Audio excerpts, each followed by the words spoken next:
প্রিয় শিক্ষার্থী, কেমন আছো তোমরা সব? আশা করি ভালো আছো। বাংলা ব্যাকরণ বিধি চ্যানেলে তোমাদেরকে স্বাগত। আজকে দেখো, মাধ্যমিক পরীক্ষায় বাংলা থেকে 30টি এমসিকিউ। তোমাদের এখন নতুন করে শেখার কিচ্ছু নেই। এখন তোমাদের সামনে যে প্রশ্নগুলো আমি তুলে ধরবো সেগুলো তোমরা তৈরি করে নিয়ে চলে যাবে। চলো, আজকে দেখো, বাংলা পরীক্ষা ব্যাকরণ এবং গদ্য পদ্য প্রবন্ধ থেকে যে কয়েকটা প্রশ্ন থাকবে তার এমসিকিউ আমি টপ এমসিকিউ নিয়ে চলে এসেছি। চলো, ভিডিওটা মন দিয়ে দেখতে থাকো এবং এগুলো নোট করে রাখতে পারো। দেখো, প্রথমে যে প্রশ্নটা আছে, অনুসর্গ কি জাতীয় পদ? অনুসর্গ হচ্ছে একটা অব্যয় জাতীয় পদ। তপনের মাথায় ঢোকে না, এটা কি পদ? তপনের, এই যে এর যুক্ত আছে, এটা তোমরা এক চান্সে বলে দিবে এটা হচ্ছে সম্বন্ধ পদ। বুঝতে পেরেছো? এখানে দেখো, উপমেয়বাচক পদের সঙ্গে উপমানবাচক পদের অভেদ কল্পনা করা হলে তাকে কিন্তু রূপক কর্মধারায় সমাস বলে। যেমন মন, রূপ, মাঝি, এইরকম টাইপ। এখানে দেখো, নদের চাঁদ নদীর বর্ষণ পুষ্ট মূর্তি কল্পনা করিবার চেষ্টা করিতে লাগিল। বর্ষণ পুষ্ট কি সমাস?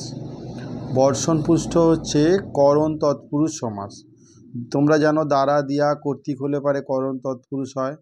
তো কিসের দ্বারা পুষ্ট? না বর্ষার জলের দ্বারা পুষ্ট, বর্ষণ পুষ্ট, তাহলে করণ তৎপুরুষ সমাস। ঠিক আছে, এবার দেখো, কালিয়া তো ওকে ছাড়লই না বরং ছুঁড়ে ফেলে দিল। কোন শ্রেণীর বাক্য? কালিয়া তো ওকে ছাড়লই না বরং ছুঁড়ে ফেলে দিল কোন শ্রেণীর বাক্য? এটা হচ্ছে যৌগিক বাক্য।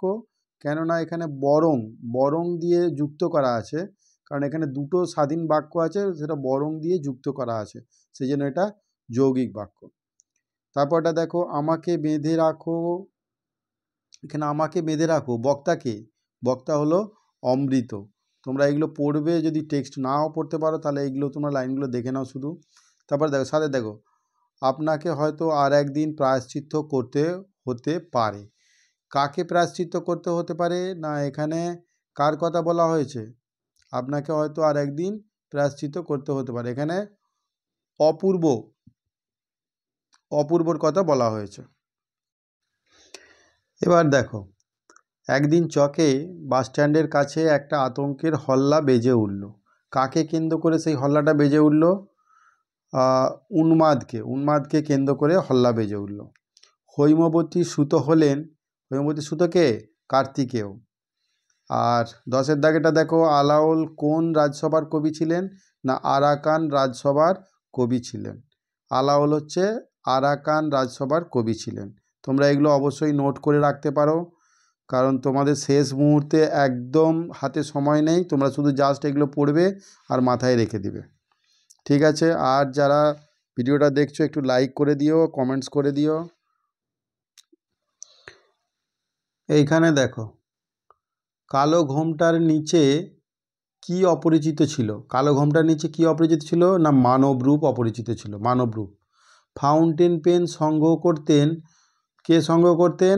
না শৈলজানন্দ। ফাউন্টেন পেন শৈলজানন্দ সংগ্রহ করতেন। ছোটোবেলায় রাজশেখর বসুকে কার বাংলা জ্যামিতি বই পড়তে হয়েছিল? সেটা হচ্ছে ব্রহ্মমোহন মল্লিক। নামটা মনে রেখে দেবে, ব্রহ্মমোহন মল্লিক। আর একটা ব্রজমোহন মল্লিক আছে, কিন্তু এটা ব্রহ্মমোহন মল্লিক হবে। ইন্টারন্যাশনাল শব্দটি যে পরিভাষা আলোচ্য প্রবন্ধে দেয়া আছে সেটা হলো সার্বজাতিক। ইন্টারন্যাশনাল শব্দটির পরিভাষা হচ্ছে সার্বজাতিক, এইটা দেয়া আছে। মন দিয়ে পড়াশোনা করো, অবশ্যই ভালো ফল পাবে। কি ধরনের বাক্য এটা বলো তো? মন দিয়ে পড়াশোনা করো, এটা একটা শর্ত চাপিয়ে দিচ্ছে, মন দিয়ে পড়াশোনা করলে তবে ভালো রেজাল্ট হবে, এটা হচ্ছে একটা শর্ত সাপেক্ষ বাক্য। তারপরে দেখো, ক্রিয়া প্রাধান্য পায় কোন বাচ্চে? ক্রিয়া প্রাধান্য পায়, যে তোমরা জানো কোন বাচ্চে? ভাব বাচ্চে।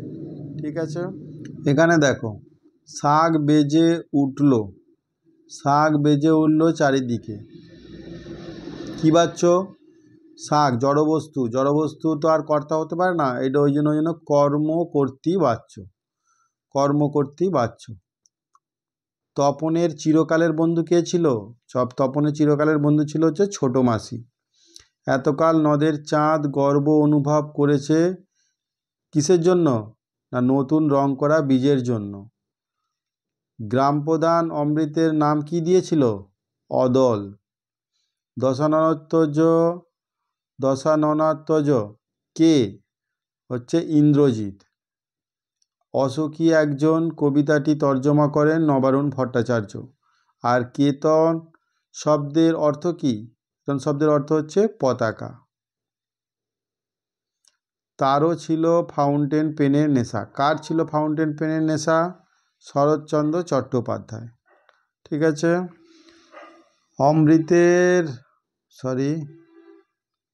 অমৃতের বয়স কত ছিল? অমৃতের বয়স ছিল হচ্ছে 10 বছর। কালি কলম মন লেখে 3 জন। কোন বাচ্চ বলো তো?